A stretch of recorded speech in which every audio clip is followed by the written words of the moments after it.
Type 1 type 2 type 2 এটা উল্টা ক্ষেত্রফল দেওয়াই আছে 52 নিউটন মিটার। একটি ঘনকের ঘনকের সম্পূর্ণ পৃষ্ঠের ক্ষেত্রফল 6 সেন্টিমিটার 216 বর্গ সেন্টিমিটার। ওই ঘনকের বাহুর দৈর্ঘ্য নির্ণয় করো। এটার কাজটা কি হবে? উল্টা না? জি স্যার। দেওয়া আছে। আচ্ছা ধরি ঘনকের এক বাহুর দৈর্ঘ্য বা এক বাহুর দৈর্ঘ্য যাই ধরো, বাহুর দৈর্ঘ্য 1 এ এখানে কি দেওয়া ছিল? বর্গ সেন্টিমিটার এ বর্গ সেন্টিমিটার। তাহলে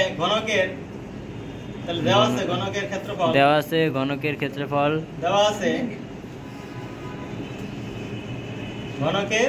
ক্ষেত্রফল সমান কত? সমান 6a না 216 এ বর্গ মিটার সেন্টিমিটার। তাহলে আমরা জানি ঘনকের ক্ষেত্রফল সমান 6a স্কয়ার।